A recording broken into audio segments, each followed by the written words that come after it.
Hello, my name is Cal Laura, Waukee Area Chamber of Commerce Government Affairs Board Chair.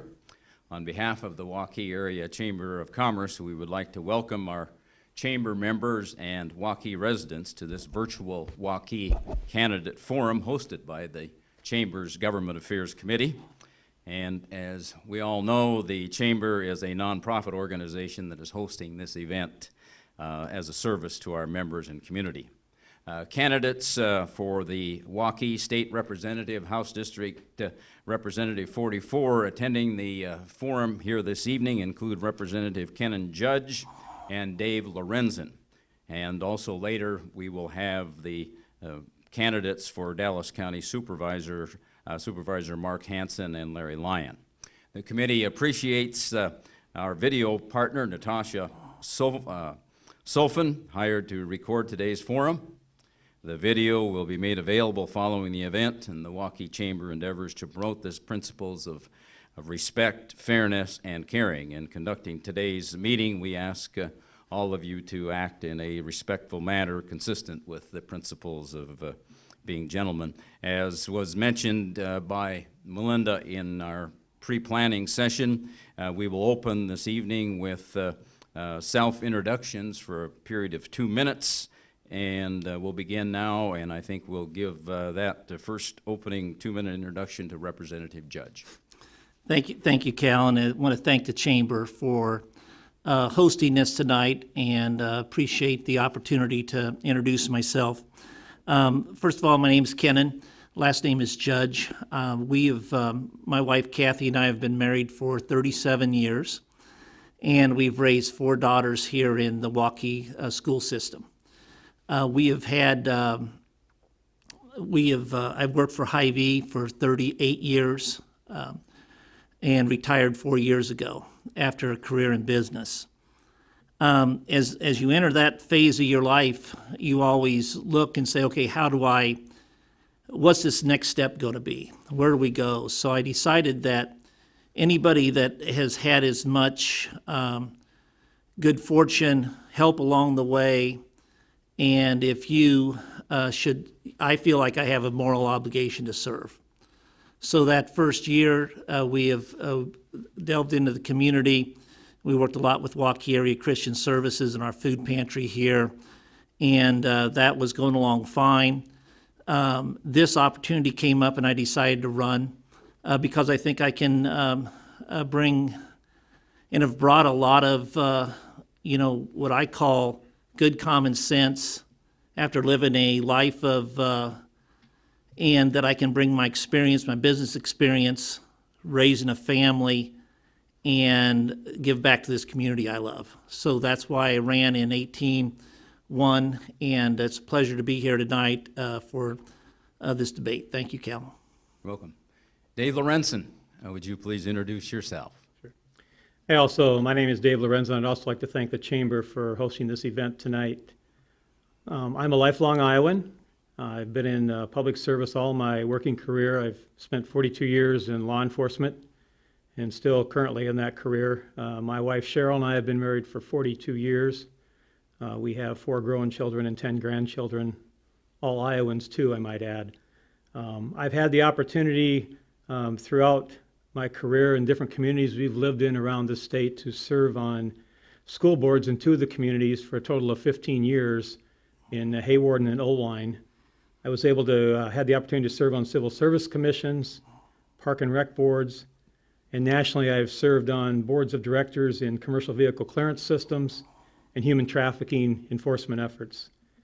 I recently just concluded a position where I was able to serve with Secretary Lane Chow's Human Trafficking Advisory Committee, and I'm also currently serving as the National Program Chair with the Commercial Vehicle Safety Alliance for the Human Trafficking Enforcement Program and Operation Safe Driver.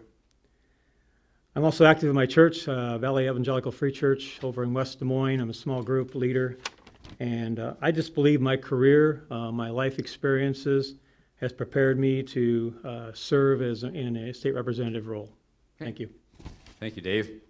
Our first question this evening is a follow-up on your self-introductions, and the question will read as follows. What qualifies you to hold the office as state representative from District 44 in Waukee. Representative Judge, will begin with you, please. Good, thank you for that question. You know, I'll go back and say, you know, I've raised a family here, my 4 daughters. Kathy and I have been married for 38 years and lived here in the community. I've been very fortunate to work for a company called Hy-Vee for 38 years. And I started as a meat cutter back when I first started and worked my way through up several positions to the last 18 years of my career as a group vice president, ran our meat, seafood, and deli for the company in all 8 states. So as I looked at my retirement and started sizing up, what am I going to do? I did look at service. And I believe that you have, in my view, a moral obligation to give back to this community. And I feel that through my life experience of raising a family, paying taxes, running a big multi-million-dollar business, that I can take these skills and go down to the Capitol and make a difference. And that's what I'm looking at. I believe that one thing I ran on and one thing that I've practiced the last 2 years is civility and compromise. That is a trait that far too many times we're missing. And I will tell you, it works. If you go down there with the attitude that you want to make Iowa a better place to work, raise a family, and retire, and do it in a civil, nonpartisan way, you can get a lot done. So that's why I decided to run in 18 and won, and like to have a chance to go back and serve another 2 years. Thank you, Kenan. Dave Lorenzo, what qualifies you to be our state representative? Well, thank you for the question. As I said in my introduction, you know, I've spent 42 years in law enforcement. Law enforcement, you're up against a lot of different situations. I feel I bring to the table the ability to problem solve, the ability to work within situations where everybody doesn't agree all the time. And I think we, in law enforcement, know you have to come to resolution. You have to have closure on a lot of things. And sometimes it's not always going to be exactly like you thought it was going to be. I think I bring the maturity to the decision-making process with my experience in that career. Also, 42 years of work in government, I've had the opportunity to come from the other side. I've been at the legislature and spent time with legislators and committees and subcommittee meetings working on legislation from the state side. So I bring a different perspective. In my career, I spent 5 years as a county deputy in Northwest Iowa and then 37 years with the state with motor vehicle enforcement. And you know, one thing that I've never forgot, I'm currently hold the rank of chief and have since 2006. And I did start at the bottom. And I've served in every rank in the organization. And one thing that I've always hold dear to my heart is that every decision that I make as a chief or a leader of the organization affects all parts of that organization. It not only affects the employee, it affects the employee's family, it affects a lot of things. Given the opportunity to serve in the legislature, I realize those same things happen. And I think I bring the level of understanding that when we pass or discuss legislation, really need to think about how it affects all entities. And I bring that open perspective. I think I can work in a collaborative way to help bring about resolution and move the state forward. Okay, thanks, Dave. Our next question, if you could sit down with the governor and talk about one topic, what would that be? Dave, we'll begin with you, please.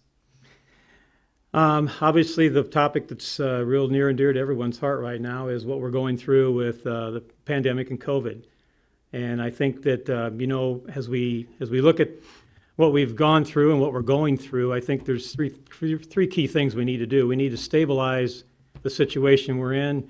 We need to start to recover. And then once we get through that aspect, we need to grow.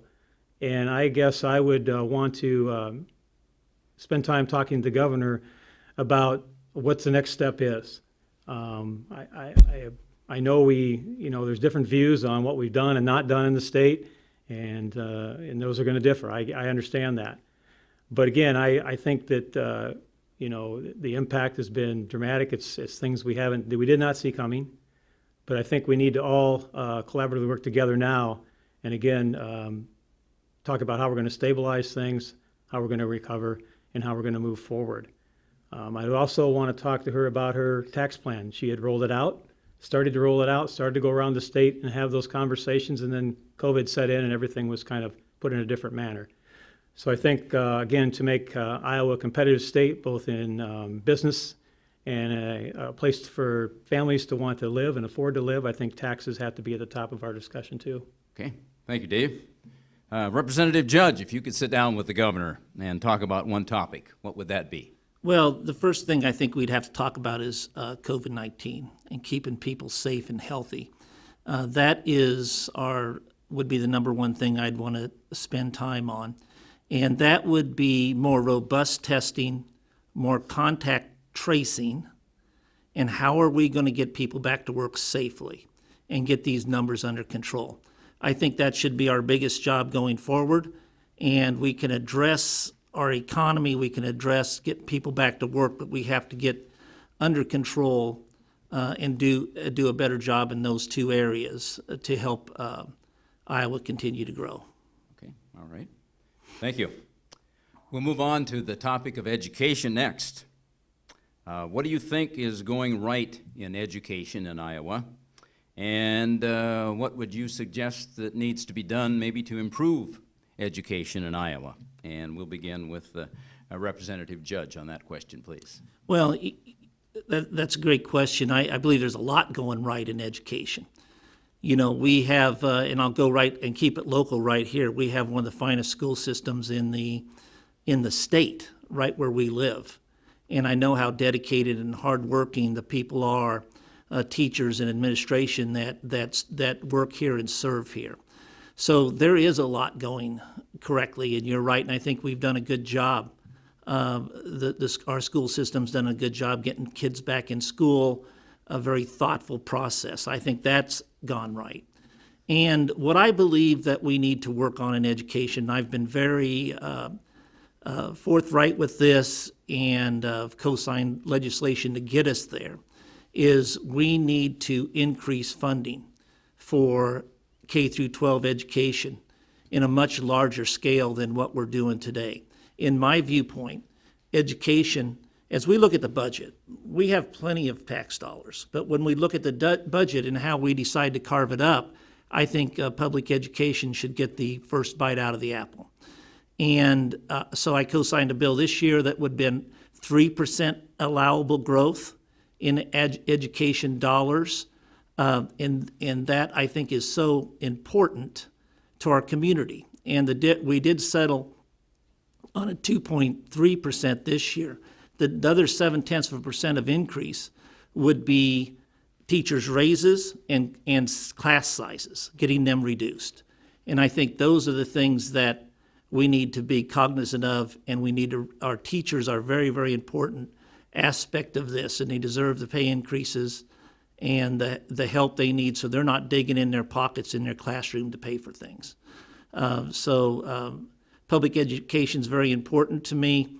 It's a byproduct of where I came from. I was able to have a good public education in my daughters, and I think it's not only key to the success of this state, but it's also key economic growth engine of this state for years to come. So, okay, thank you. Mr. Lorenzo, the same question to you. What do you think is going right in education, and what improvements do you feel need to be made? Please. Well, I think the dedication in education is phenomenal. I mean, you talk to people that are teaching, and they do give an awful lot. I came from a family of educators. My wife's actually a teacher in the Johnson district, has taught for many years. It's been a rough time going through the transition lately they've had with some of the adjustments in the platform of virtual versus the in-person things, but the districts are balancing that out well. I think that the funding, as far as the funding issues, education takes up about 43.5% of the state budget right now. Per pupil costs have increased $1,000 per pupil in the last 11 years. So I think the funding is making the efforts to get the funding adequate. I think what we need to look at is the classroom instruction themselves? Are the numbers where they need to be? There's a number of, the needs of students today are different. There's a lot of individual education plans. Those take some special efforts. Is the weighting proper? The school finance, a lot of the school finance laws are very old. The way we can, what school districts can use with certain funds and certain pots of money. I think we need to take a real look at the way that the finances are allowed to be spent, and maybe with what we've gone through recently, and maybe look at making some adjustments so schools have a little more flexibility to meet the needs. Every school is not the same. Like I mentioned earlier in my introduction, I lived in a community of 2,000, served on a school board. I lived in a community of 6,000, had declining enrollment of 50, 60 kids a year, and it's different in the district down here. So it's not a one-size-fits-all. So I think we really need to look at, for education, we need to give a lot of local control, but we also need to have some flexibility in there in the financing. Okay, thank you. Let's move on to taxation. Now, on this topic, human services is a large part of our state budget. Are there modifications or changes that you would advocate if you were elected to be our state representative? Mr. Lorenzo, we'll begin with you, please. We've had some recent issues with human services where we've heard the caseloads are too heavy and those types of things. Again, the needs of families change, the needs of the citizens change on an annual basis or everyday basis. I think we need to look at the state budget, where we're at with it, around $8 billion, and are those dollars being adequately allocated? Is there areas that we can look at other state budgets and maybe, make some shifts there? I think that we need to, this is where we need to have the different agencies work together. Human Services has to work with, the schools, it has to work with Department of Health and those type of people. Because for a holistic approach to that, we've got to bring these services together. We can't have the silos working separately. There's got to be clear lines of communication with this. And again, as far as budget increases, I think we need to look at how that money's being spent. Okay, thank you. Representative Judge, that same question, human services. Yes, human services are very important and takes up a large part of the state budget today. But I think you judge a society, you judge a family, you judge a person on how well we take care of the least among us. And so I do a lot of work in health and human services because it interests me, and it's very important. I think we have one of our big expenses is Medicaid. And what we need to look at, in my viewpoint there, is how do we get more transparency into the dollars we're spending? For the last 2 years, we've had 8.5% increases in funding into the Medicaid system. So I think it's all about serving the people that need it, but we need more transparency in that area to make sure those dollars that are getting spent exactly on the people that need it and the people that need the care. So I am proud to work in that area. I think it's a very important part of our state, and feel strongly that the work we do there is exemplifies what kind of state, what kind of society we live in. Okay. Thank you. Let us move on to the topic of business taxes. Are business taxes too low, about right, or too high? What do you see is the impact of our business tax policy, and what would you seek to do about it? Representative Judge, we'll begin with you, please. Yes, thank you. I think I have a lot of experience here in this area. I told you about with the last 18 years with Hy-Vee, I ran over $1 billion in sales. And I can tell you how the business community looks at it and how I looked at it those 18 years. It's about growing this economy is what it takes. Because if you grow this economy at a much faster pace than what we have in the past, you'll have the money to spend and up for your programs on health and human services. You talked about your programs in public education and all other aspects of our state government. But I think it all lies in economic growth. The more we grow in this state, the more we can adjust tax bases. And you're speaking specifically about business, absolutely. If we can lower taxes in business, I believe that we can things can spur, and we can spur this economy.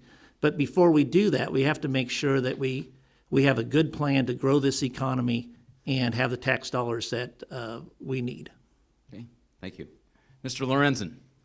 You know, to be competitive with our bordering states and competing interests, yes, we have to have a very hard look at business tax rates.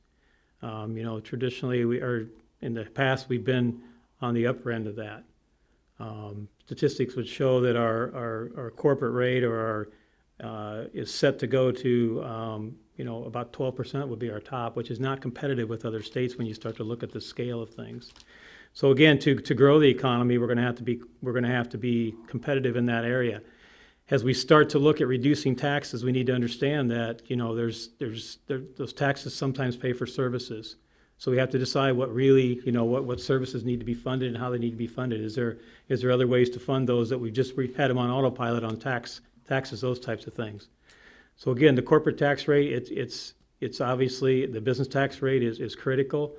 It's been, you know, a lot of the businesses have been helped through the pandemic with some federal stimulus dollars. Those eventually will not be there. You know, we've got to be prepared at that point to have those businesses be able to be competitive again. So has to be addressed, yes. It's critical for us to be competitive as a state. Okay, thank you. Let's move on to the environment, and in particular, the topic of water quality. What will you do as a leader to prepare us for the challenges of maintaining water quality in the state of Iowa? And we'll begin with Mr. Lorenzo, please. Well, the governor in her tax plan had talked about, I believe it was 1/8 of a cent was going to be dedicated to some water quality issues. You know, it's a very valuable resource. I mean, you look at the amount of growth just in this district, in District 44. And the amount of resources that pulls from it. You look at some of the growth in some of the tech industries and the amount of resources those take. So, I mean, there's a large demand for that. As far as the quality of our water, as you know, as citizens, we expect when we turn that tap on that water is clean, it's clear, it's not contaminated, those types of things. But that all comes with a cost. We have to remember that when we want these services, there is a cost to that. So I think we need to look at, is there ways that we can collaboratively work together on that? There's been talk of some regional Des Moines water group to get together. And I think also work in hand with the ag community to make sure that their practices are in hand and we're not feeding those types of nitrates and those types of things into our watershed that we don't need to. Okay, thank you. Representative Judge, what will you do as a leader to prepare us for the challenges of keeping our water quality good? Yeah, I think any leader, in my viewpoint, has to bring all parties to the table on this. And I think that's so important that we bring agriculture. I was born and raised on a farm. I understand agriculture and how important it is to this state. But we also have to bring our urban communities together. I believe in my heart there's not anybody farming that wants to put nitrates in the water. So how can we bring those two parties together and talk about best practices and what are we going to do to improve water quality in this state? I think everybody wants the same outcome and the same thing is clean water. I don't think it's an urban versus rural issue. Everybody wants the same end effect. And I think if we spend money, we need to, in testing water, we have to put a measurement. We have to be able to measure where we're spending that money to make sure the dollars that we have given to water quality and reducing nitrates in the water, that we're getting a return on that investment. And I believe that wholeheartedly, along with couple in trails and waterways in enjoyment and in the water quality. Because when you talk about water quality, I think it brings young people to this state. I know they look at people that are moving here, look at, okay, what kind of recreation do we have in water? And we can help grow this economy by making sure that we have it teed up that we can do this. So it's an important topic and one that I know will be discussed next year. Okay, thank you. Next, we'll move on to the topic of energy. How do you feel we should provide for the energy needs of Iowa businesses and residents? Representative Judge, we'll begin with you, please. Well, I will tell you this. I believe, and we've talked energy, I believe in good, clean, renewable energy. I think that can be a whole new business and a whole new growth area. But what's next beyond wind? What's next beyond solar? We worked on a solar bill last year, and we stopped the bill that would have limited, I believe, in the solar for individuals on homes, and making sure that they had be able to do that and do that effectively and putting energy back on the grid when they're done. If they don't use all their sun energy from solar, that they can put it back on the grid for other houses right around them. So I believe that we have to constantly, and I go back to economic growth on a lot of things, because I think it is so critical that we have to look for what is the next, how are we going to grow solar in a big way? How are we, we've led this country in wind energy. So I think we need to set a goal, set a target, how can we be energy efficient as a state? And what's that going to look like? And I think we need that kind of vision and that type of focus, laser focus on how we can improve renewable energies in this state. Okay, thank you. Dave Lorenzo, how should we provide for the energy needs of Iowa businesses and residents? Well, again, I'm a big proponent of renewable energy also. I do believe that, we need to not build a system that's built around tax credits where those tax credits disappear, and now we're in a dire strait as to how we sustain that industry or that part of the energy system that we stood up.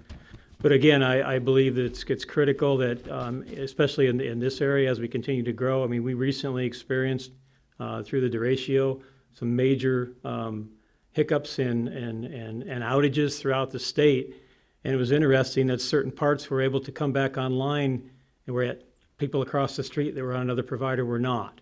So again, I think that we need to look at the power grid itself and see what's sustainable. Again, we are a leader in wind energy. That's but if the federal tax credits go away, is that going to be sustainable? Okay. All right, thank you. Our time here this evening, gentlemen, is coming to a close, and as we briefed you before the forum this evening, each of you will now have 2 minutes for a closing statement, and Mr. Dave Lorenzo, we'll begin with you, please. Well, again, I'd like to thank the Waukee Chamber for this opportunity and thank Representative Judge for participating also. As I stated in my introduction, I believe my career, my experience throughout different parts of my career in my body of work in that area has prepared me to run for this position, run for this seat, House District 44. I'll be honest with you, if I didn't think that I had the ability to do this and adequately and professionally and represent the residents of District 44, I would not do this, seriously. I talked to thousands and thousands of people since I filed for the election and or for the seat, and had some really good conversations. And people put a lot of trust and a lot of hope and a lot of these aren't the most popular jobs in the world. There's two of us sitting up here. There's 40,000 people roughly in this district. So it's not this job everybody's lining up for. But yet, again, I feel I have the ability to represent District 44 in a manner that they deserve. And I believe that I will do that in a way that they will be proud of. And I also will never quit listening and really rely a lot on communication with them. So again, thank you for the opportunity, and I would appreciate the support and vote, and I would look forward to representing District 44. You're welcome, Dave. Representative Judge.